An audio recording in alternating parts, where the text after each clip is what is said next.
EMAPAC informa que están habilitados los canales de atención virtual 113 para celulares, WhatsApp 098-747-2917 y línea directa 1-800-003-003, donde la comunidad podrá reportar novedades durante el proceso constructivo de las obras de alcantarillado sanitario que se ejecutan en Valle de la Flor, Paraíso de la Flor, Ciudadela Rotaria y norte de Imaconza. Desde la Alcaldía de Guayaquil, EMAPAC, trabajamos para mejorar la calidad de vida de todos los guayaquileños. Autorización número 2199. CNE, Elecciones Generales 2021.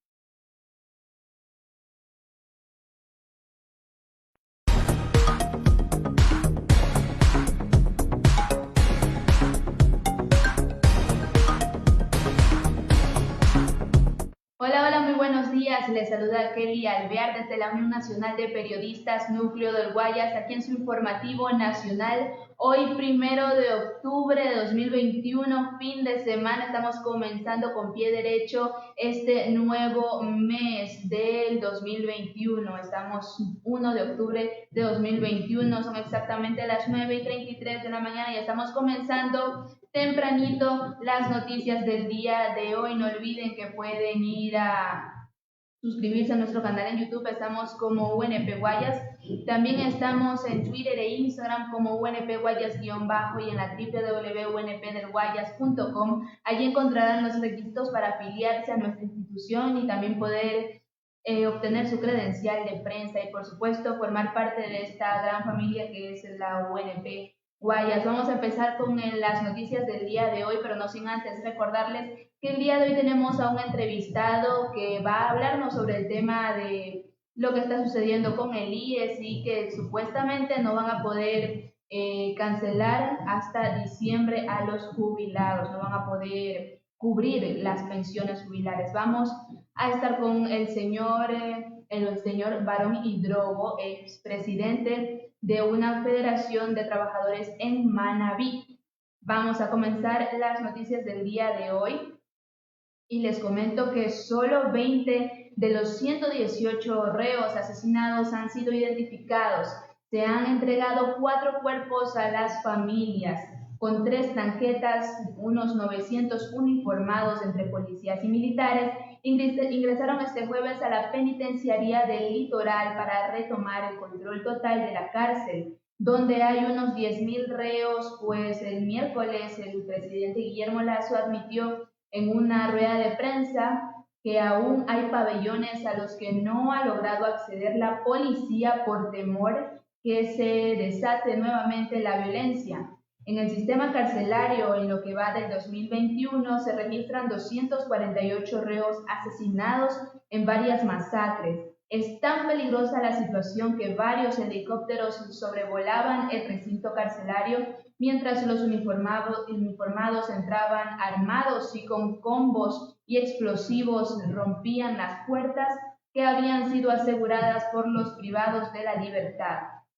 La verdad es alarmante la situación que está viviendo la penitenciaría del Litoral y esperemos que pronto al menos los familiares puedan tener el cuerpo y los nombres de los fallecidos entre los 118 reos que han fallecido en estos últimos 3 días en los sucesos de asesinato que se han llevado a cabo dentro de la penitenciaría del Litoral. 9:35 de la mañana de hoy, viernes 1 de octubre. Vamos a continuar con el desarrollo de la información. No olvides darle like y comentar y también compartir esta transmisión totalmente en vivo desde la Unión Nacional de Periodistas Núcleo del Guayas. El FMI, Fondo Monetario Internacional, indica que será esencial avanzar con las reformas estructurales en Ecuador tras anunciar desembolso de $800 millones.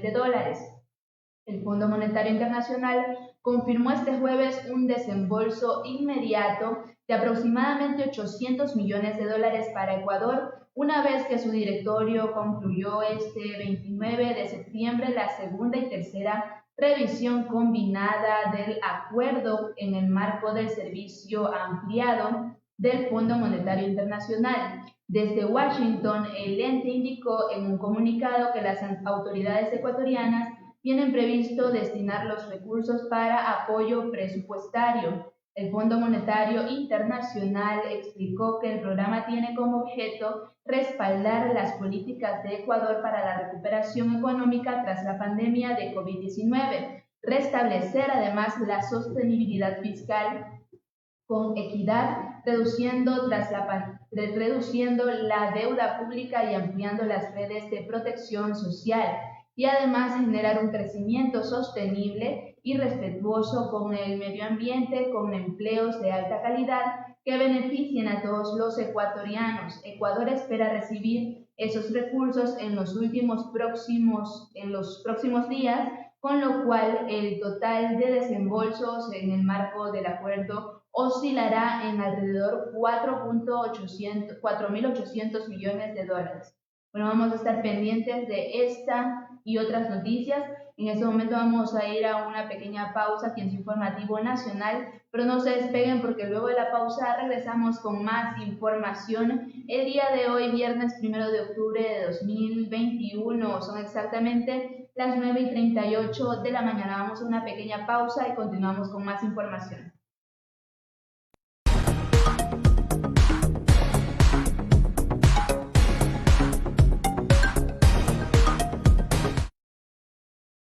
En invierno las lluvias son fuertes. Para evitar inundaciones debemos trabajar juntos, tomando medidas preventivas para mantener siempre limpias las alcantarillas. Si está lloviendo, evita sacar la basura. Revisar obstrucciones sobre los pozos, sumideros y demás estructuras que impidan el desagüe de las aguas lluvia. Y sobre todo evitar salir de casa cuando haya fuertes lluvias. Recuerda informarte siempre por canales oficiales. Juntos podemos evitar que el invierno afecte nuestra ciudad.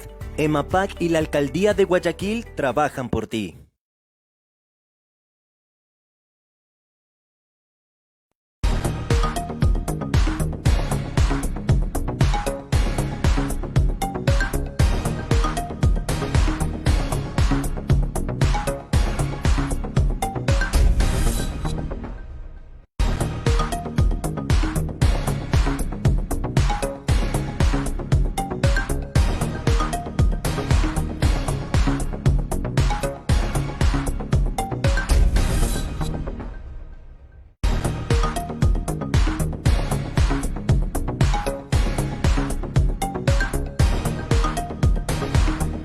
Bien, ya estamos de vuelta aquí en el Informativo Nacional para continuar con el desarrollo de la información del día de hoy, viernes 1 de octubre de 2021. Estamos con las noticias.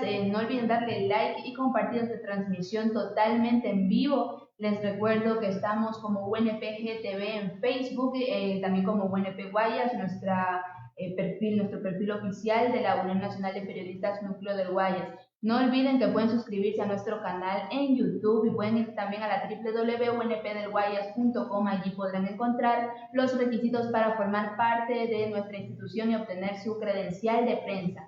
Vamos a continuar con el desarrollo de la información del día de hoy y les comento que en Ecuador no se dará certificado de vacunación a quienes se inocularon contra el COVID en el exterior. Ojo. En julio y agosto de 2021, Ricardo Zambrano se vacunó contra el COVID-19 en Estados Unidos. Al llegar a Ecuador, su país de residencia registró en la página del Ministerio de Salud Pública que recibió las 2 dosis de Pfizer en el exterior. Él espera desde entonces obtener un certificado de vacunación y una vez por semana visita sin éxito el sitio. La respuesta es que se está revisando la información. Pero es más simple, no podrá obtener el certificado de vacunación del Ministerio de Salud Pública que aspira. La ministra de Salud, Jimena Garzón, explica que Ecuador no puede certificar la vacuna que no aplicó, que el certificado válido para quienes se han inoculado en el exterior es del país donde se inmunizaron, en este caso Estados Unidos. El registro que se solicita para hacer de manera virtual en el Ministerio de Salud es para llevar un control del número de ecuatorianos inmunizados y las unidades de las que se dispone localmente. Respecto de las vacunas que se aplican en el exterior, la Secretaría de Estado hace una recomendación. Quienes recibieron una dosis de Johnson & Johnson deben acudir a uno de los centros de vacunación de Ecuador y solicitar una dosis de Pfizer o AstraZeneca para complementar los anticuerpos, considerando que la vacuna en mención tiene un 60% de efectividad. Esto es algo que hay que tomar en cuenta. Y bueno, son exactamente las 9:42 de la mañana, 9:42 de la mañana. Estamos con las noticias del día de hoy, viernes 1 de octubre de 2021. Vamos a continuar con el desarrollo de la información a nivel nacional y les comento que Santiago Guarderas se posesionó como alcalde de Quito y anunció intervención en el centro histórico. Pasado el mediodía de este jueves 30 de septiembre de 2021, Santiago Guarderas asumió el cargo como alcalde de Quito. Esto después del fallo de la Corte Constitucional que dejó sin efecto las resoluciones jurídicas que mantenían a Jorge Yunda en la alcaldía. Ante la presencia de 10 concejales bajo una pequeña ceremonia, Guarderas fue posesionado en la sala de sesiones del Consejo Metropolitano.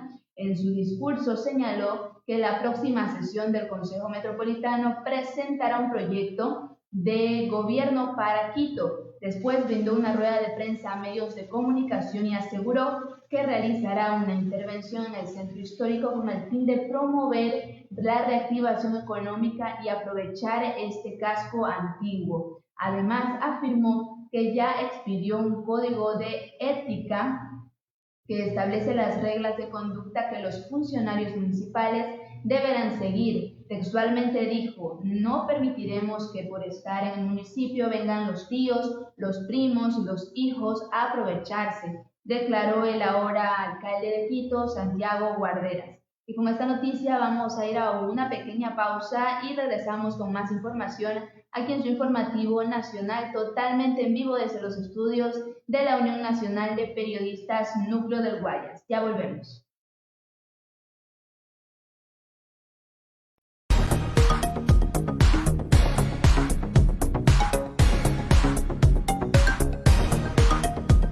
EMAPAC informa que están habilitados los canales de atención virtual 113 para celulares, WhatsApp 098-747-2917 y línea directa 1-800-003-003, donde la comunidad podrá reportar novedades durante el proceso constructivo de las obras de alcantarillado sanitario que se ejecutan en Valle de la Flor, Paraíso de la Flor, Ciudadela Rotaria y Norte de Imaconza. Desde la Alcaldía de Guayaquil y EMAPAC, trabajamos para mejorar la calidad de vida de todos los guayaquileños. Autorización número 2199. CNE, Elecciones Generales 2021.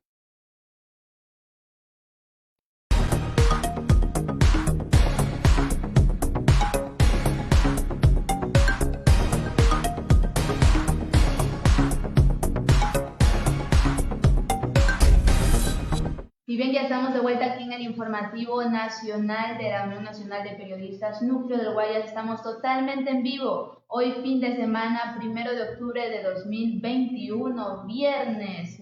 No olviden compartir esta transmisión totalmente en vivo, darle like y también seguirnos en UNPGTV y en UNP Guayas, que es nuestro perfil oficial institucional. También estamos en la www.unp del Guayas, para que puedan formar parte de los afiliados de nuestra institución. Bueno, vamos a continuar con el desarrollo de la información del día de hoy. No olviden que después de las noticias tenemos un entrevistado, el presidente de honor de los trabajadores de la Federación de Trabajadores de Manabí, el señor Barón Hidrobo. Vamos a estar conversando con él más adelante, después de esta parte de noticias del informativo nacional. Vamos a continuar y les comento que el gobierno insistirá en el proyecto de ley de oportunidades, anuncia Guillermo Lasso.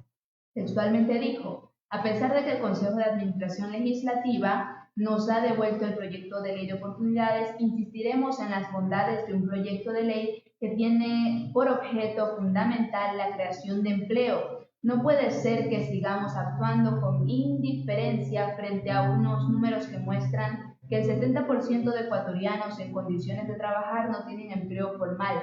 Esto dijo el presidente Guillermo Lasso en Imbabura, donde entregó un proyecto de electrificación rural.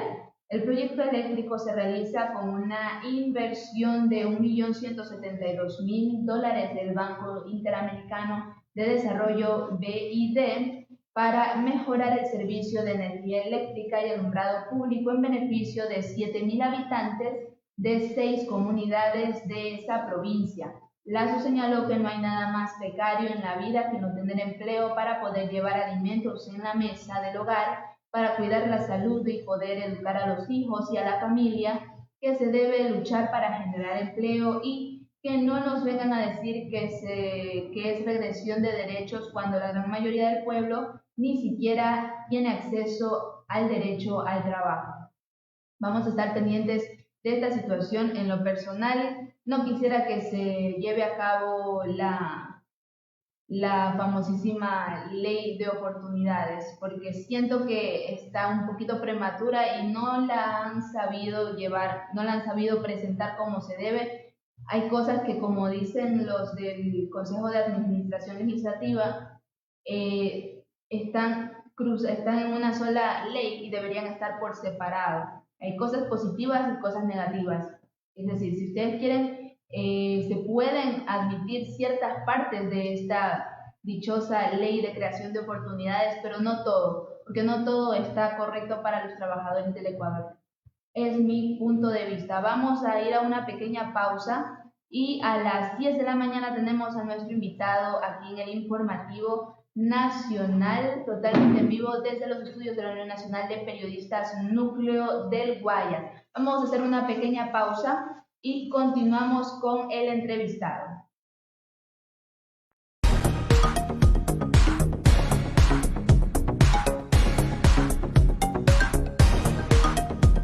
En invierno las lluvias son fuertes. Para evitar inundaciones debemos trabajar juntos, tomando medidas preventivas para mantener siempre limpias las alcantarillas. Si está lloviendo, evita sacar la basura. Revisar obstrucciones sobre los pozos, sumideros y demás estructuras que impidan el desagüe de las aguas lluvia. Y sobre todo evitar salir de casa cuando haya fuertes lluvias. Recuerda informarte siempre por canales oficiales. Juntos podemos evitar que el invierno afecte nuestra ciudad. EMAPAC y la Alcaldía de Guayaquil trabajan por ti.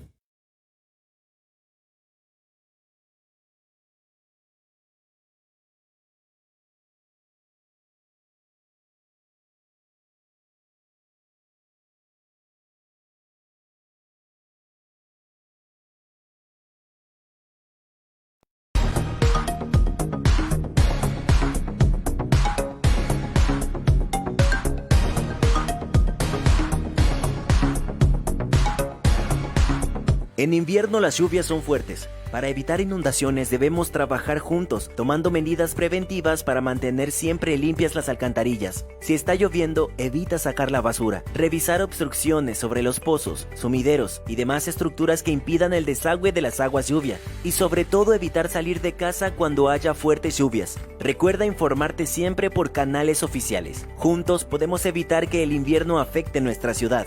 EMAPAC y la Alcaldía de Guayaquil trabajan por ti.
informa que están habilitados los canales de atención virtual 113 para celulares, WhatsApp 098-747-2917 y línea directa 1-800-003-003, donde la comunidad podrá reportar novedades durante el proceso constructivo de las obras de alcantarillado sanitario que se ejecutan en Valle de la Flor, Paraíso de la Flor, Ciudadela Rotaria y norte de Inmaconza. Desde la Alcaldía de Guayaquil, Yemapac, trabajamos para mejorar la calidad de vida de todos los guayaquileños. Autorización número 2199. CNE, Elecciones Generales 2021.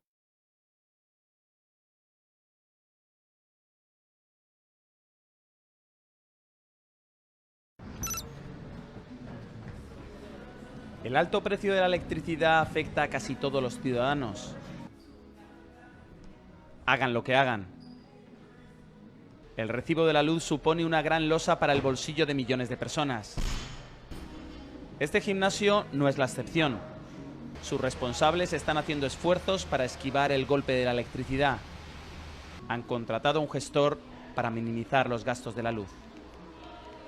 Pago 10 veces más aquí que lo que pago por mi vivienda y en la vivienda me ha subido como un 30-40% de lo que pago, pues hombre, aquí estamos un poquito, no asustados, pero es un coste que bueno, nos va a subir a cambio de nada, o sea, es el mismo servicio pero pagando muchísimo más. Al precio sin precedentes de la electricidad en España se une el alto coste de los carburantes por el alza del petróleo. Los ciudadanos son testigos de cómo la gasolina no para de subir. Se encuentra en máximos históricos desde 2014. Una piedra más para el zapato de los consumidores. Es un hándicap más que sumar.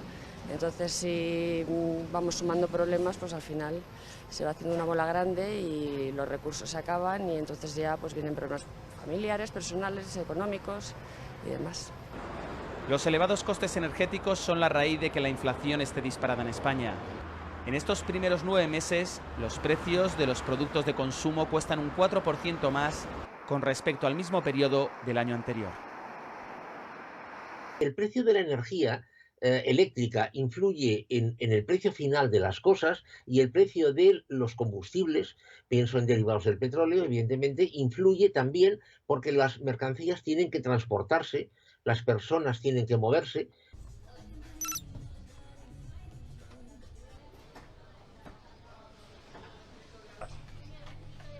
Cuando Eddie llega al mercado, mira con detalle lo que compra. Su situación económica es crítica. Lleva 6 meses sin trabajo. Vive endeudada. Ahora ve con angustia cómo ha subido el precio de la cesta de la compra. Cada vez que venimos a comprar ya no compramos lo mismo de antes porque han subido mucho los precios, el agua, la luz y además con mucha necesidad que hay tenemos que ajustarnos en los alimentos. En los 3 últimos meses ha habido un acelerado encarecimiento de productos básicos. Según la Organización de Consumidores y Usuarios, en cuestión de 90 días el lomo de ternera y la pechuga de pollo han subido un 6%. La alarma del precio de la electricidad y del petróleo no solo llega aquí a España, sino a toda la Unión Europea. Un ejemplo es la inflación, que ha crecido de media en todo el bloque comunitario de forma sustancial.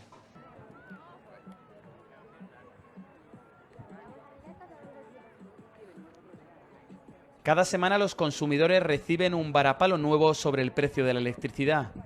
Este jueves por la noche el coste de la luz asciende a 221 euros por megavatio la hora, el más caro de la historia. Otro agujero para el bolsillo de muchas familias. Y una importante parte de la sociedad exige al gobierno de Pedro Sánchez soluciones inmediatas. Francisco Guaita, RT, Madrid.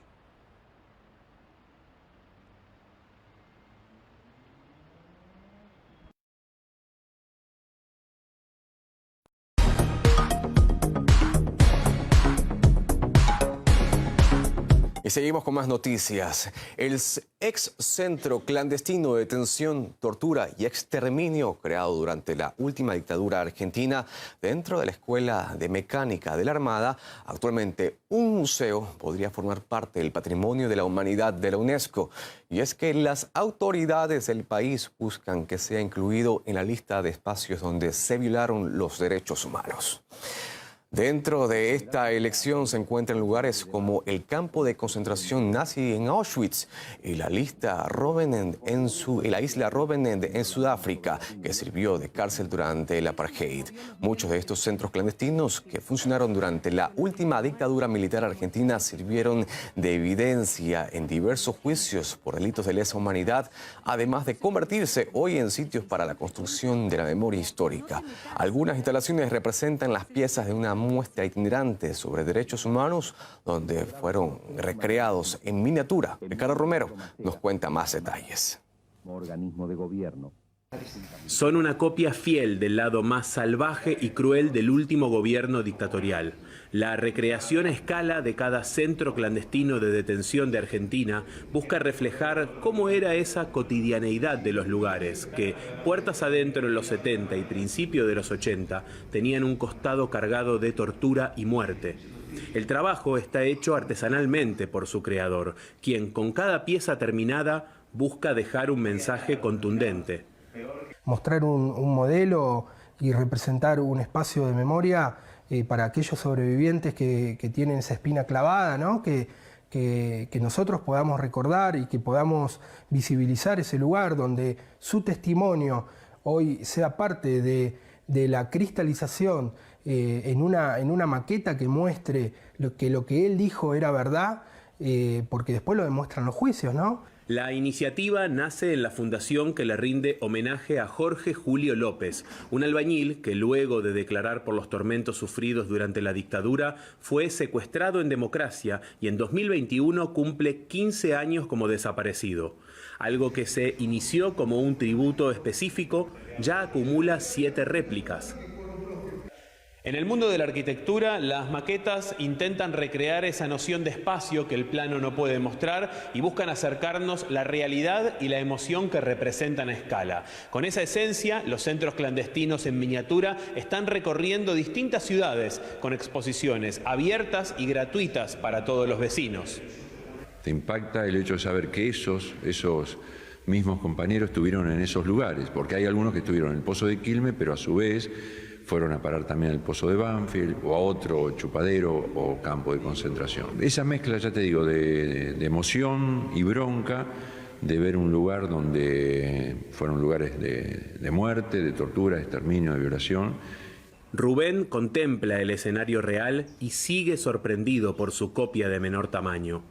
Estuvo 102 días y 11 horas secuestrado en un calabozo de El Pozo de Quilmes, una exdependencia policial por la que pasaron alrededor de 250 víctimas.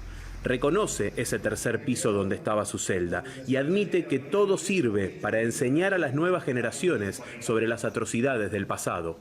Más es una herramienta la foto de ver esas caras, porque ahora los chicos conversando conmigo ven un viejo, pero yo cuando caí acá tenía 23 años, quizá la edad de ellos, ¿no? Les cuento que yo tenía más pelo, menos panza, porque hay que entrarles por el sentido común a los chicos y que vean esas fotos, esas caritas, esos chicos, esas chicas, esos compañeros que no están conmigo ahora, pero que están.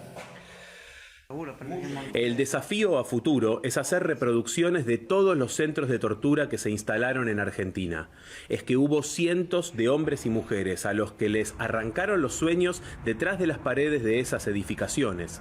Quizás como una paradoja de la vida, muchos sobrevivientes como Rubén hoy son los encargados de custodiar y contar lo que pasó allí para que nunca más vuelva a suceder. Ricardo Romero, RT Buenos Aires.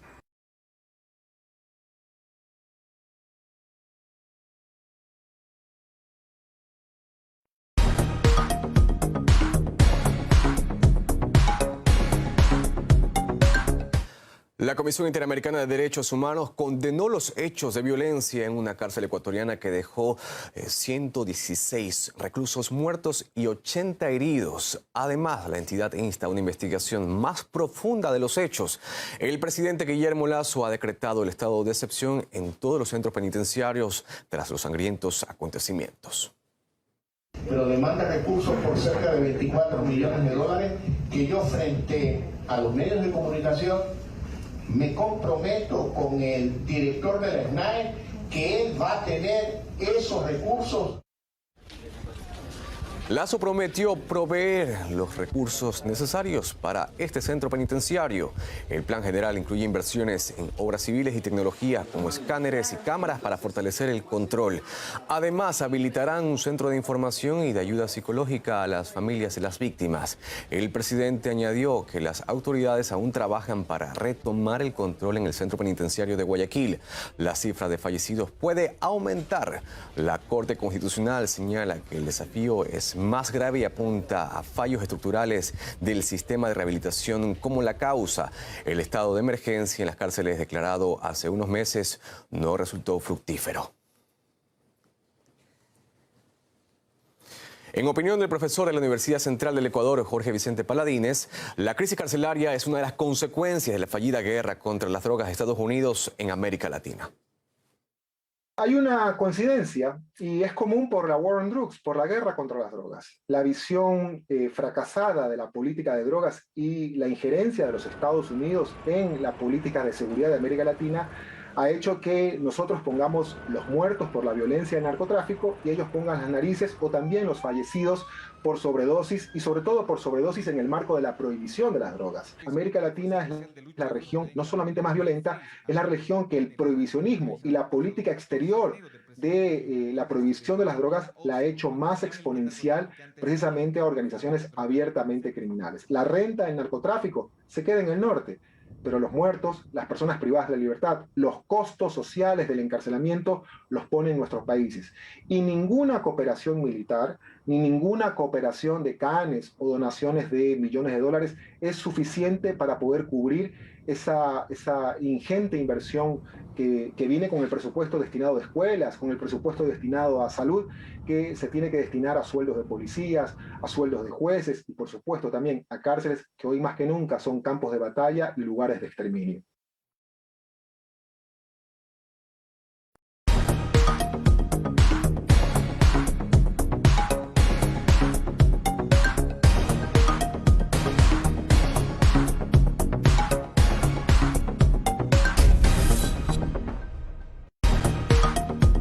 EMAPAC informa que están habilitados los canales de atención virtual 113 para celulares, WhatsApp 098-747-2917 y línea directa 1-800-003-003, donde la comunidad podrá reportar novedades durante el proceso constructivo de las obras de... 4 años del tiroteo en un concierto en Las Vegas, donde fallecieron 60 personas. La violencia armada en Estados Unidos sigue siendo alarmante. Recientes estadísticas revelan un drástico aumento durante la pandemia. Además, a esta problemática se suma la violencia policial no reportada y la producción de armas fantasma. Y vamos a analizar más sobre este tema en profundidad con nuestra compañera Betsabe Sumaya, que se encuentra en estos momentos en los estudios para darnos todos los detalles sobre este problema. ¿Qué tal, Betsa? Cuéntanos. Pues una situación complicada, difícil, que tuvo que dejar muchas enseñanzas, sobre todo cuando hablamos de la muerte de personas obviamente inocentes que estaban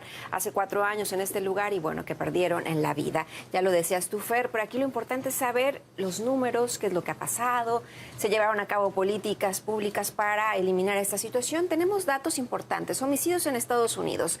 Del 2019 fueron 16.699, una cantidad bastante fuerte.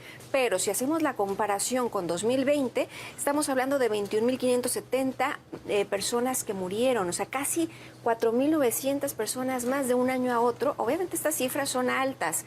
Además, el aumento es el mayor en muchísimos años.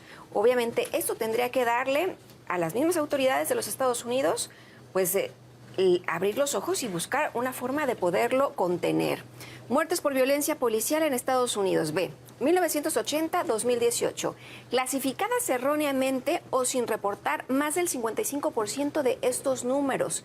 Hubo un equipo de Lancet, de esta publicación importante a nivel internacional, que se dedicó a investigar, a estudiar, y fue lo que descubrieron. Ahora, casi todos estos números van relacionados con la mayoría que fueron víctimas de origen afroamericano o hispanos, que obviamente siempre lo venimos platicando y lo venimos diciendo.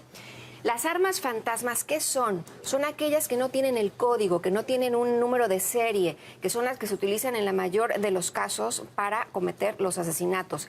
Sí se está trabajando, hay estados que ya llevaron este tema a la mesa, sin embargo falta mucho por hacer. Alcalde de San Diego firma una orden para prohibir las armas fantasmas. Una jueza federal se niega a bloquear la ley de Nevada que prohíbe las armas fantasmas. Y Betsa, cuéntanos cómo se ven afectados los niños y los adolescentes por toda esta situación. ¿Cuántas veces no aquí en RT tenemos que dar a conocer que en un partido de fútbol americano hubo un tiroteo, que 2 niños murieron, que 2 jóvenes, que esto? ¿Por qué? Porque son las noticias y es lo que está sucediendo. 22 incidentes con arma en eventos deportivos juveniles. Esto del 20 de agosto al 25 de septiembre del 2021. Una fecha muy corta y fueron 22 incidentes en 14 estados allá en los Estados Unidos. Nos pusimos a investigar más a fondo cuáles son las causas de muerte de niños y jóvenes por armas de fuego. Es la número 1. Aquí ponga atención. Accidentes de tránsito, la segunda. Cáncer, la tercera. Asfixia y envenenamiento. Para esto tendría que destinar el gobierno dinero, ¿no? Para subsanar, para eliminar o para detener. Bueno, ¿cómo van los números? ¿Qué es lo que destinan? Para el cáncer, 335 millones al año. Una cantidad fuerte. Para accidentes de tránsito, 88 millones al año. Y ve esto, Fernando. 12 millones únicamente para armas de fuego, o sea, para jóvenes y niños que murieron por arma de fuego, y no nada más en un año, sino del 2007 al 2018. Un tema complicado, que duele. ¿Cuántas familias no siguen llorando la pérdida de sus familiares? Y la pregunta queda en el aire. ¿Cuántos más? Exactamente, grave la situación, Betsa, por todo este problema que se vive en Estados Unidos. Y seguimos con más.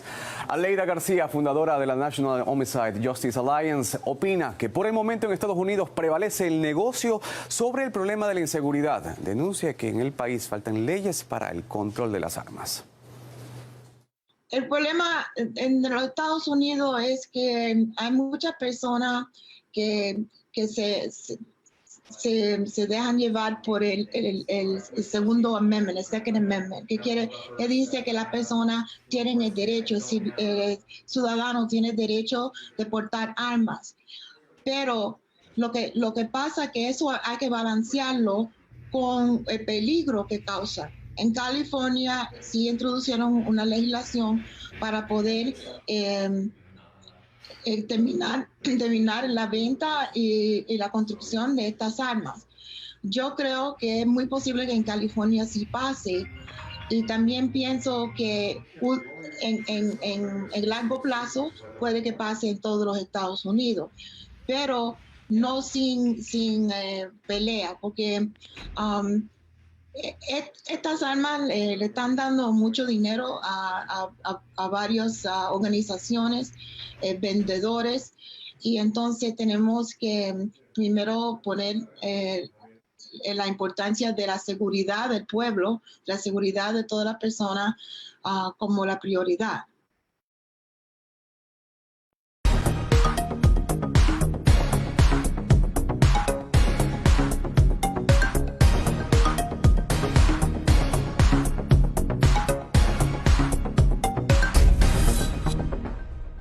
En España, cientos de bomberos quedan en la calle o están a punto de ser despedidos tras la temporada estival.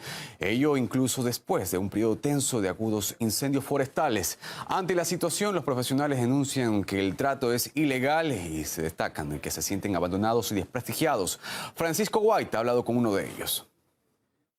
El principal enemigo de los bomberos forestales no es el fuego.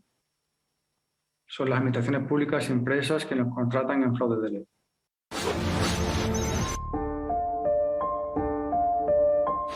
Muy buenas, José Luis. Una parte sustancial de los bomberos forestales denunciáis las condiciones precarias que sufrís. Denunciamos básicamente la falta de respeto y de dignidad hacia este colectivo, a veces tan vitoreado y anualmente desprestigiado y despreciado de la administración pública. Las administraciones públicas se contratan de forma ilegal y temporal para campañas de alto riesgo. Y cuando llega el 15 de octubre, o 1 de octubre o septiembre en otros dispositivos, te mandan al paro. Después de estar trabajando, arriesgando tu vida todo el verano, te mandan a la calle como si fuese nada. ¿Por qué ocurre todo esto? Es la gran pregunta, porque ese error de luz es ilegal y es un fraude de ley tanto para el bombero forestal como para el contribuyente. Recuerdo quiero hacer recordar a los espectadores que en invierno no hay equipos de extinción y los que hay están mermados. Esto quiere decir que el personal que está en campaña de alto riesgo en verano, un 80 y un 70% se va a la calle. Hablabas de vítores, pero ¿cómo es ese contraste de tener un apoyo importante en la sociedad, pero por otro lado la falta de reconocimiento? Por una parte se agradecen los vítores, porque te vuelvo a repetir, el trabajo que realizamos es arduo y es exhaustivo. Pero por otro lado es frustrante, porque la gente no se da cuenta de que el 15 de octubre, gente como yo, vamos a la calle. Y es muy injusto. Nos sentimos totalmente despreciados, la figura de bombero forestal en España no está reconocida. Después de meses de muchísimo trabajo, a muchos de vosotros os echan hasta el año que viene. Nos sentimos desprestigiados y nos sentimos abandonados. Por un lado, porque la administración pública nos echa a la calle y no valora lo que es la imagen del bombero forestal. En 2006, si no recuerdo mal, Fran, la Universidad de León hizo un estudio sobre el rendimiento físico de un bombero forestal en un incendio, ¿no? Y el resultado fue que un bombero forestal en incendios desarrolla un trabajo equivalente a un ciclista profesional en una etapa del Tour. Lo que quiero decir con esto es que el nivel de entregas y de profesionalidad que un bombero forestal desarrolla en verano es altísimo para ver que el 15 de octubre te vas a la calle. Pareciera en cierta medida como si en invierno no fuerais necesarios los bomberos forestales. ¿Dónde queda la prevención? Lo que la gente no sabe es que los incendios se apagan principalmente en invierno. Por un lado, con la preparación física y segundo, con los tratamientos silvícolas que se ejercen en la masa forestal en el otoño, en el periodo invernal, ¿no? Este trabajo de prevención, que es fundamental para evitar incendios de gran magnitud en verano, no se lleva a cabo porque no hay personal. ¿Cuál es la solución que proponéis vosotros? Que se acabe en prioridad y que los trabajadores públicos del Infoca tengan contratos anuales. Muchísimas gracias, José Luis, por tu tiempo y mucha suerte.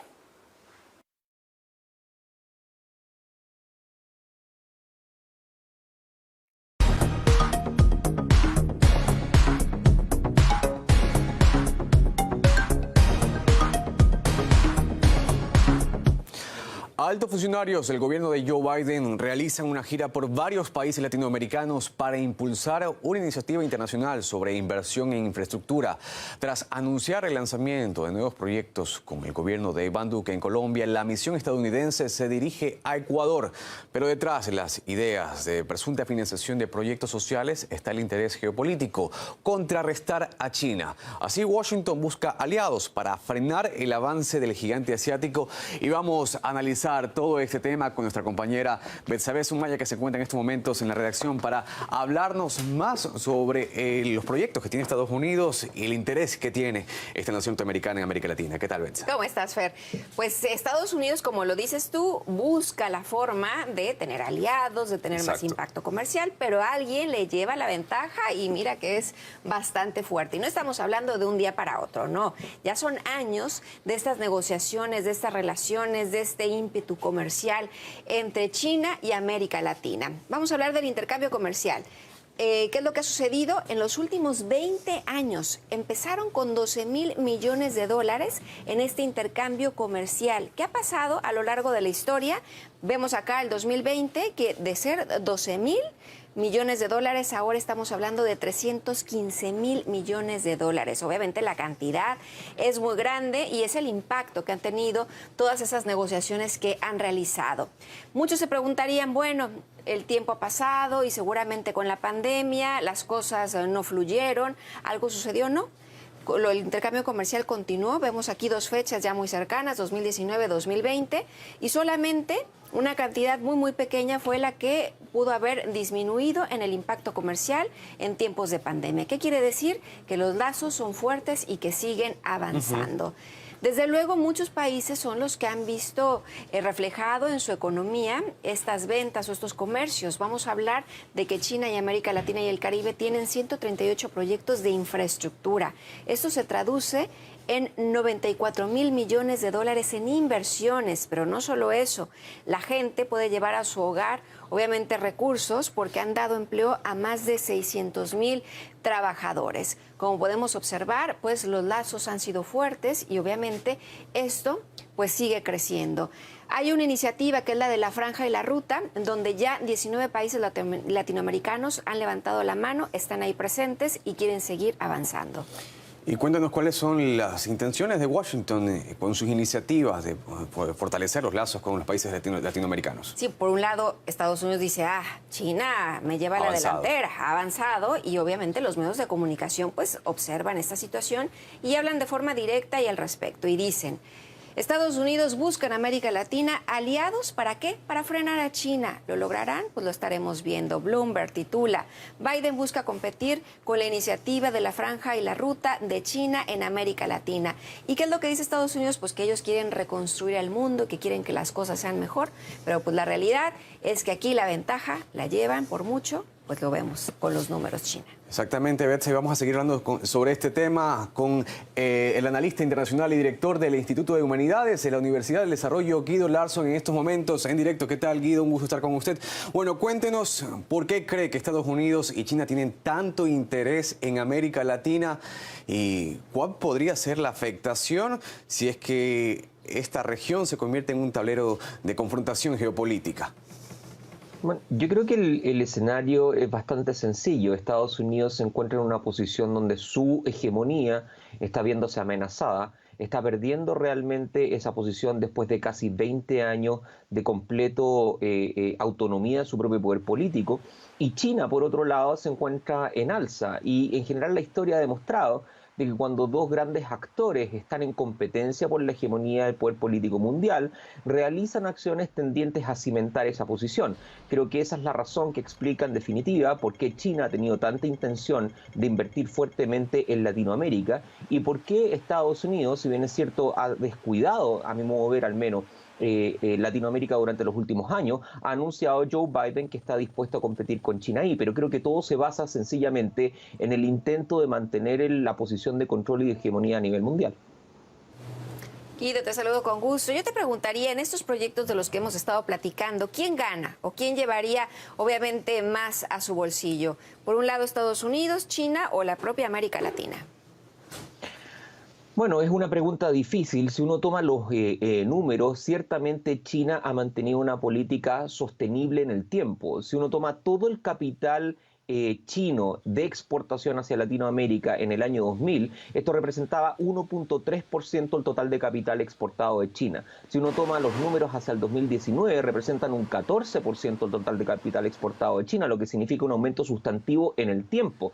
En el caso de Estados Unidos ha sido mucho más ambivalente esa inversión. Los números han variado con fuerza dependiendo de quién se encuentra en el poder. Y eso ya marca una diferencia porque por un lado Washington no ha sido sistemático en sus políticas respecto a Latinoamérica, mientras que China sí. Ahora, ¿qué es lo que ocurre con Latinoamérica? Bueno, Latinoamérica favorece naturalmente las inversiones, pero no todos los países están dispuestos a pagar el costo que esto significa y que en alguna medida está representado por los intentos de subordinarse a la voluntad de las grandes potencias. Guido, ¿y hasta dónde podría llegar Washington en sus intentos de contrarrestar, por ejemplo, al gigante asiático en todo el continente? Bueno, la historia no es muy amable con los Estados Unidos desde ese punto de vista. Hace mucho tiempo atrás el gobierno de Kennedy, por ejemplo, instauró una política que se llamó Alianza para el Progreso, donde también habían enormes esfuerzos de financiamiento hacia Latinoamérica, con vistas naturalmente a que Latinoamérica no formara parte en ese momento del bloque de la Unión Soviética.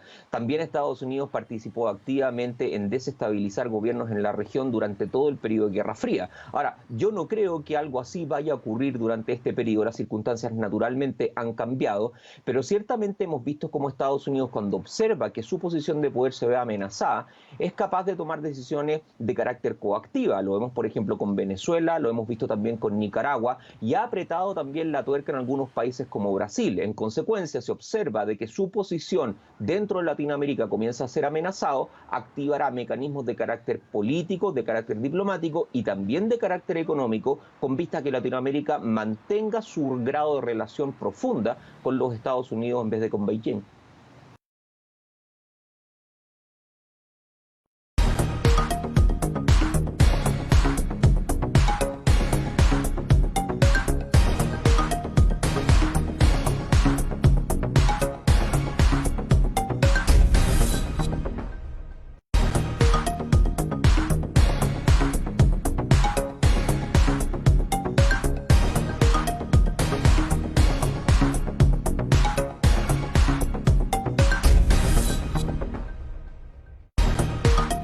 EMAPAC informa que están habilitados los canales de atención virtual 113 para celulares, WhatsApp 098-747-2917 y línea directa 1-800-003-003, donde la comunidad podrá reportar novedades durante el proceso constructivo de las obras de alcantarillado sanitario que se ejecutan en Valle de la Flor, Paraíso de la Flor, Ciudadela Rotaria y norte de Imaconza. Desde la Alcaldía de Guayaquil y EMAPAC, trabajamos para mejorar la calidad de vida de todos los guayaquileños. Autorización número 2199. CNE, Elecciones Generales 2021.